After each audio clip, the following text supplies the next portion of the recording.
طيب في نقطة يوم القيامة، بس دي المهمة اللي هي ايه، احنا قلنا فيها حركة السابق، نسيان الدار الآخرة. يوم القيامة الشمس تقترب من الرؤوس والناس بتسبح في العرق والى اخره، وكل واحد ما يسألش عن الثاني ولا يسأل حميم حميم. يعني في طائفة من العباد خارجة من المقابر على الجنة مرة واحدة. مين دول؟ الله يرضى عليك، سيدنا رضوان بواب بتاع الجنة.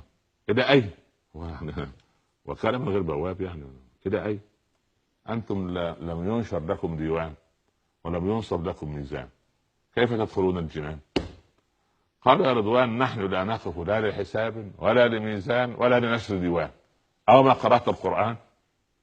رضوان قرأ القرآن. قال وفي أي شيء من القرآن أقرأ؟ قال إنما يوفى الصابرون أجرهم بغير حساب. قال وكيف كان صبركم؟ قال نحن كنا إذا أسيء إلينا حلمنا، الله. وإذا جهل علينا غفرنا، وإذا أذنبنا استغفرنا، وإذا ابتلينا صبرنا، وإذا أعطينا شكرنا. قال ادخلوا الجنة لا خوف عليكم ولا أنتم تحزنون. أما ليه سيدنا الحبيب صلى الله عليه وسلم صاحب بستان الأخلاق يقول تسابقني امرأة إلى الجنة بينما أقعقع حلقة الجنة إذا بامرأة سفعاء الخدين تريد أن تسبقني، يقول من أنت يا أمة الله؟ الله من أنت؟ لا خديجة ولا عائشة ولا فاطمة ولا زينب ولا نسيبة ولا أسماء، من أنت؟ قال أنا امرأة تركها زوجها أو مات زوجها وترك لها يتامى فقعدت عليهم فربيتهم فآخذ بيدها معي إلى الجنة أنا وكافر اليتيم في الجنة. صبرت على عدم وجود رجل، صبرت على أنها بقت عرضة للناس، صبرت على أن فيه الليل، خافت من البنت لما بلغت، والمجتمع نايم عنها. المجتمع لما ينام عن الضعيف لا بورك في أمتي إذا لم يؤخذ لحق الضعيف غير متعتع يوصله لغاية بيته. عمر الله يرضى عليه لما من مات قال القعقاع بن عمرو فأشهش عمر في البكاء، فالرجل هو خاف على القعقاع. قال والله لم يقتل من القواد غيره.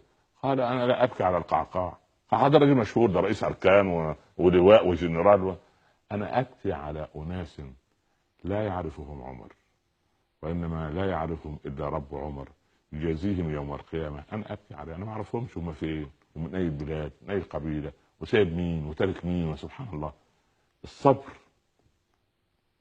مر عمر ابن على النفس الإنسانية من ضد الهوى، وبالذات عند الذي يستطيع ألا يصبر. نعم وهم كثر.